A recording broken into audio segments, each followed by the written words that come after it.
All right, we're going to begin with our second press conference with Florida A&M. Coach Cozie, if you could open with the opening statement, and then we'll take questions for the student athletes. First and foremost, I'd like to kind of congratulate Coach Odoms and his staff. They did a heck of a job preparing for us and giving us some things we weren't necessarily ready for. You go all summer looking at them and some of the things that they did, and then they come out and don't do any of it. But I think we persevered. I thought the offense did a really, really good job of answering. Once we got down 14-0 and let us get our wits about ourselves, and ultimately great football game. I told Rattler Nation that I was hoping for a little adversity. Well, damn. I don't think I wanted it to be that much. But congratulations to our team. Heck of a job persevering and working through the adversity, and extremely excited to head home 1-0. Okay, we'll now take questions for the student athletes. We're going to start over here to the right, green shirt, and then blue shirt. Thank you. What's up, Coach? D. Rich, Maury, Gerald Thomas, Tallahassee Democrat. This one, Maury and Daniel. Tell me about, Coach said he wanted y'all to go through some adversity, and y'all boys went through some adversity today. Talk about what y'all learned about the team here. I know, Daniel, this was your first game here. Maury, you're not been for a year. What did y'all learn about this team? It's like, okay. Well, being down 14-0, that's when it hit certain guys like, oh man, like, this when adversity hit the fan. Coach said it's gonna be some times where they're gonna punch you in the mouth. It's about responding. How you gonna punch them right back?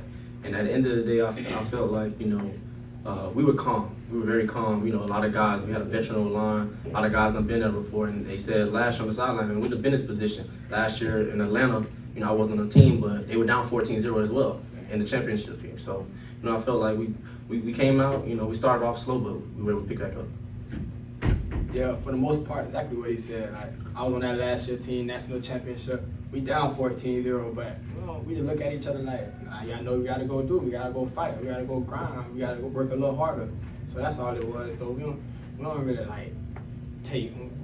take too much pressure.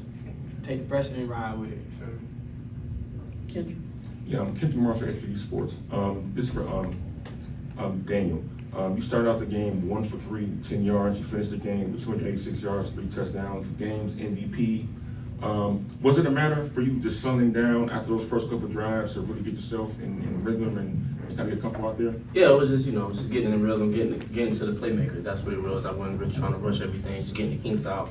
And, O-line said they got me. So, Kyries made plays tonight. Question right here in the front. Don Stinson, DNA Sports Talk. You got the ball back with a little over 6 minutes to go.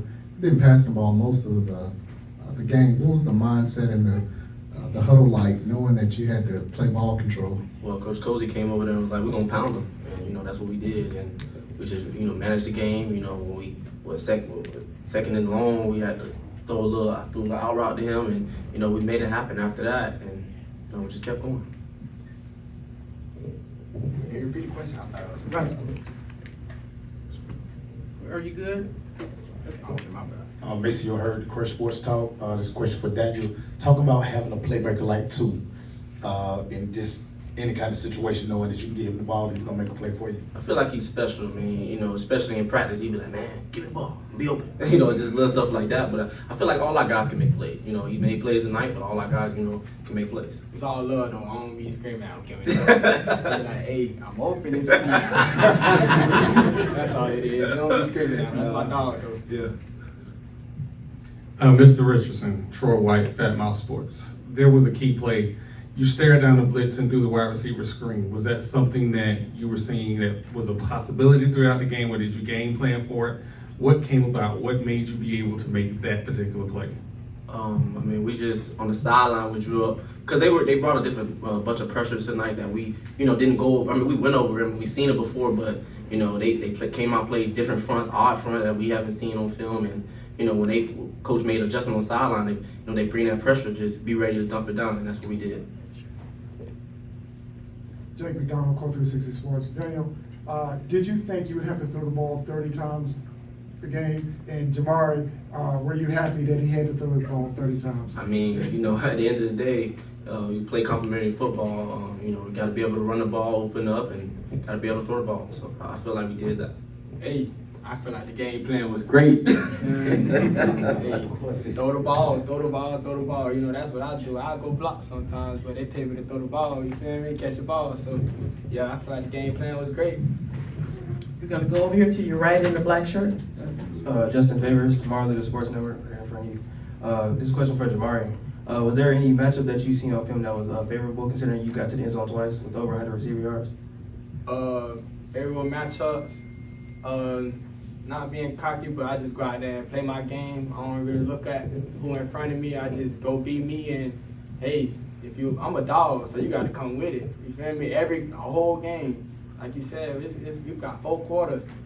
Last name Gas is for a reason. I come with gas. I don't get tired. You feel me? So yeah, that's just what it is. Right here to your left.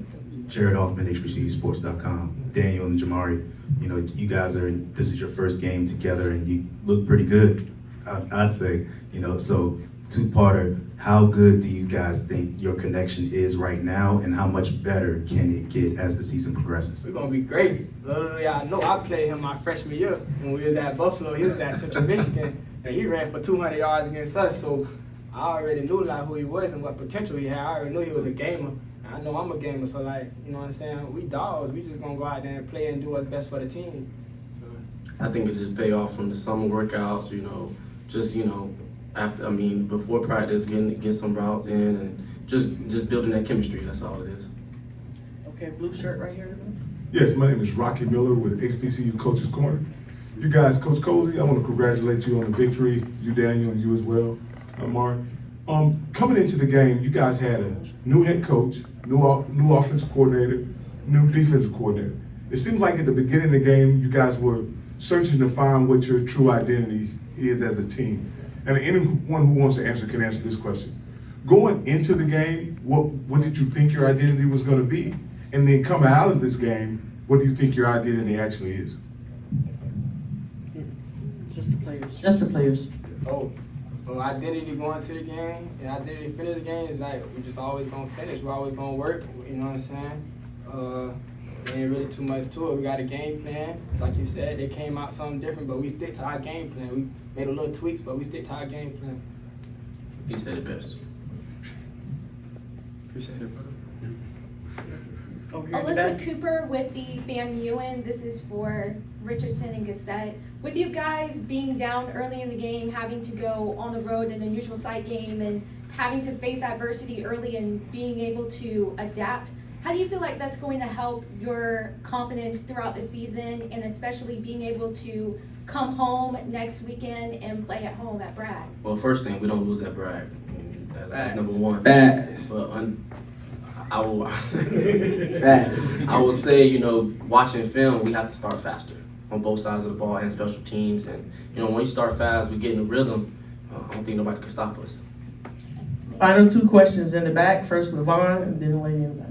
Vaughn with HBCU Game Day Capital Outlook. Daniel, you said last year, December 16th, you had already decided you were going in the portal, and you watched the Celebration Bowl, and you said, wow, that school's got a winning culture. Was it everything you expected leading the team today? Definitely felt it. Especially being down and guys just like, man, we've been here before, we got this. And, you know, guys stepped up to the plate and we made it happen. And just saying, like, he knew coming in, like, we got a target on our back. We just won a championship. Everybody gonna, if they 0-10 or never won a game, they gonna play us like we Alabama or something. Like, you feel me? Like, they gonna come hard. So he already know what he stepped into. Sydney Wicker, WCTV Sports. Jamari, coming into this game, Rattler Nation had no idea who Daniel was. You said you knew him from your last school, but you guys obviously got to know him a lot better throughout practice. What do you think Rattler Nation and the whole world honestly learned about Daniel tonight? Hey, that he ain't gonna never quit. He gonna find a way to make it happen. Mr. Make It Happen, that's what I'm gonna call him. especially when it was a play down when I found him in the end zone. We were trying to get the defense jump off sides, and I seen the time was running out, and I was just like, man, I'm finna check it. So I just checked a different play, and you know, it was kind of a little screw up, but I just made something happen and found him in the back of the end zone. Yeah, that second touchdown was on the fly. He caught it right before right before the clock went out, he just check. And I was like, okay, bet. You know what I'm saying? So, and then my boy rolled out, came and found him. He's going to make it happen, like I said. Okay. Daniel is our MVP of the game. Congratulations, and thank you, fellas. Good luck next week. Thank you. Send me some Chick-fil-A. I got you. It's a waffle fries. That's all that'll be left. Waffle fries. Okay, we're gonna open it up for coaches, questions for Coach in the back.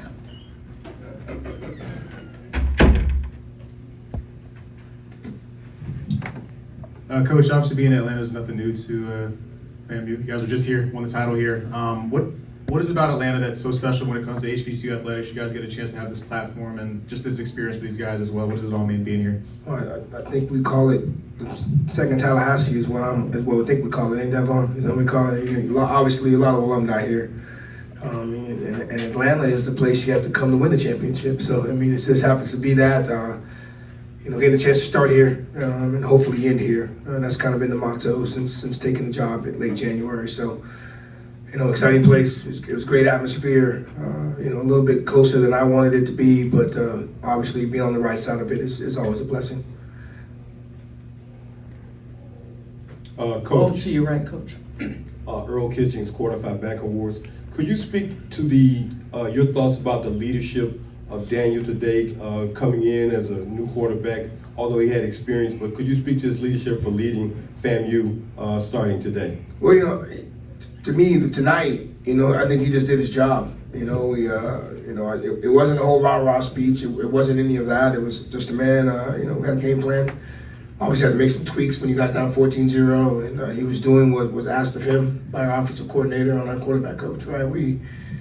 That on that last drive, we actually weren't going to even run a play when it was third down. We weren't even going to run a play. We wanted to try to draw him off sides, and we got in the huddle. We talked about it. He was pretty adamant about what we were doing. He went to every lineman to say, we're not running a play. You know what I mean? So, but he's a young man that when he decided to come here, he wanted to win. He wanted to be a part of the culture, and tonight was his first step. Coach, we're gonna stay to your right. What's up, Coach? Gerald Thomas, Tallahassee Democrat. First off, congratulations on your first win. Thank you. Here at FAMU. Coach, like you said, like I asked the players about the adversity. You wanted the adversity, and I feel like, of course, you've known more about this team that the world may know. Seeing your team rally together and make that comeback effort on a national stage once again as they did last year, what does the world now know about FAMU football under James Cozie III? Well, first of all, let's talk about that picture that you found of me in the article yesterday. When you guys did an article about me yesterday, and you found a picture of me when I was 8 years old. Now you got to understand, I have no idea where that picture came from. Okay, so I'm gonna start with that. But now, ask that question again, because while you were talking, all I could think about was that picture that you had of me when I was 8. So re-ask that question, please, if you don't mind. Yeah, Coach, with y'all making another comeback on the national stage as y'all did at the Celebration Bowl and now doing it here at the MEAC SWAC Challenge, what does the world now know about FAMU football under the James Cozie III era? Well, first of all, we didn't ask to get down 14-0. That wasn't something that was planned, nor what we wanted. What it did show with this team was, we spoke about adversity, last night and throughout the week, right? Just being able to understand that things might not happen the way you want. And, as they mentioned, there wasn't a lot of, rah-rah, and it was just guys understanding what they needed to do. We had to take care of some details defensively. Offensively, we had to take care of some details as well, because defensively they were doing some things that were a little different. So hats off to our coordinators for making the proper changes. And obviously at the end, it was extremely similar to last year's game against Jackson State, where they held the ball the entire fourth quarter. We had the game, we were winning. The offense got the ball with 8 minutes left, and Jackson State never got the ball back. Tonight, had the ball, 6 minutes left. Norfolk State never got the ball back. So these are situations that we talk about. We talk about end of the game situations, 4-minute situations, and hats off again to what Coach Henry and the offensive staff did. They got us that victory tonight, and again, extremely excited just to be happy to be 1-0. But when you got another MEAC school that you're going to be playing next week. So South Carolina State, they have on film what was successful against us. So now we got to make sure we're ready to get ready for them next weekend. We're gonna go with Vaughn in the back and then Maceo. Mark Wilson, Capital Outlook HBCU Game Day. Coach, with about 4 minutes left, the offense got a first down and you had a big smile on your face because your offensive lineman had just blocked and had done what you felt the team was going to be able to rely on this year. You had a big smile like, okay, was that smile, okay, the guys that we knew we could depend on are coming through? Well, a little bit of a relief because at that time, we needed that first down. Ultimately, when we started the game, that's what we thought we'd be able to do. Be able to pound them out and eat the clock and get our running game going. It was 24-17, and we were doing that, and then we had the fumble. Obviously, changed a little bit of the momentum, but at that time and at that stage of the game, we needed a first down. We needed the clock to run. Norfolk State was running out of timeout, so that first down allowed us to kind of rethink about what we needed to do for the remainder of that drive. So offensive line is going to be our strength. They've been our strength. Three preseason all-conference players, a couple other guys that obviously played really, really well. But for us to be successful, our offensive line has to be great, and I think they showed that in the second half. Coach, Maceo heard the Crush Sports talk about resetting a championship culture. Guys can kind of get complacent, but you come in and you have to redirect these guys. Just talk about that process this summer and get into this point right here. Well, believe it or not, it started in the spring. Obviously when everything was going on, and I was named the interim. But the beginning of January, I was attacking this as the head coach. Right? We had just won the championship. First week of January, everybody was back in school. We were lifting and training, getting ready to go again. Then you go through spring practice. You finally get your staff together, and we knew that we still had some work to do. And as they mentioned in the summer, we had 85 guys there in the summer. Training and working and doing everything imaginable to possibly be in this type of situation, but being able to overcome it. So I wouldn't necessarily say it's a reset. Believe it or not, we are a much, much different team than we were last year. Got some new guys in different spots, new faces. Obviously, you lose a player of the year on both sides of the football. Some other guys are gonna have to play better, and at times we did, and at times we didn't. So what it did say about our football team is that we do understand that we got to play the full game, and they did that tonight. We didn't get down. We didn't get down when we got down, and I'm extremely excited that it's something to build on. We know that we can come back, but I'm not trying to make it a plan to be down every game 14-0. That you can't believe. We're gonna go to the second row on your left, Brandon. Jared Hoffman, HBCU Sports. Coach, first of all, congratulations on your first win as head coach of Florida A&M. Thank you. Just talk about the mentality of this team in training camp and what went into the decisions you made about the personnel that you wanted to go with going into this game. Well, that's a great question, actually. The mentality for us was to try to make training camp as hard as we could. We were trying to get a gauge on some of the guys that we had. I didn't need to test Jamar Gassett. I didn't need to test TJ Lee. I didn't really need to test Jalen Goss, but with the amount of transfers that we did have coming in, we knew that they were talented, but we needed to find out how much fight they had in them. So, you asked them, and we had some tough afternoons. We had some tough mornings, and that was by for a reason. I wanted to see where we were, who we could trust at this time, who's going to be accountable, who's going to take care of the details. So, mentality-wise, I thought we got over a hurdle. A lot of people thought we were going to come in and this was going to be an easy football game for us. But, we had to readjust our mindset. We had to readjust some of the things that we did offensively, defensively, and even special teams. So I appreciate our guys getting to the sidelines, getting on the iPads, making the corrections, and then showing on the field. But, we're 1-0. We've got a long way to go if we're trying to get back here, in December. But excited about what we did, but we still got a lot of work to do. Young man over here on the left, on your right. Justin Favors, Tomorrow Leader Sports Network. Your players talked about how being down 14-0, it allowed them to wake up or whatever. So you guys scored off the first drive, come out in the second half. What was the message to the team coming out?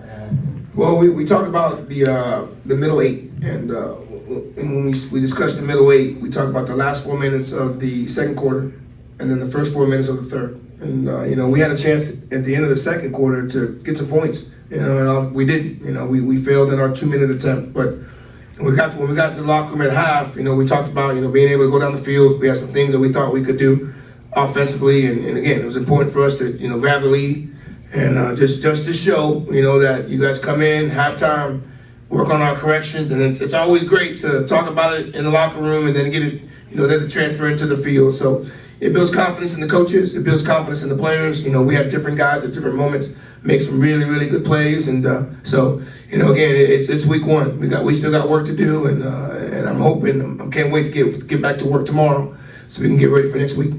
Right here in the front. Don Stinson, DNA Sports Talk. Coach Odoms praised your team for having a lot of discipline in this particular game, maybe a little bit more so than last year. What areas did you see the discipline have an effect in this game? Well, I think he's being very, very generous. We had a couple situations where it gave them some first downs, and those are things that can't happen. I guess maybe in the past some things might have maybe got out of hand, but we had a big third down stop, and we had a hand to the face, and then we had a face mask in the first half. So those are things we have to ultimately negate because they extend drives, and normally when you extend drives that gives up points. But we strive to be better.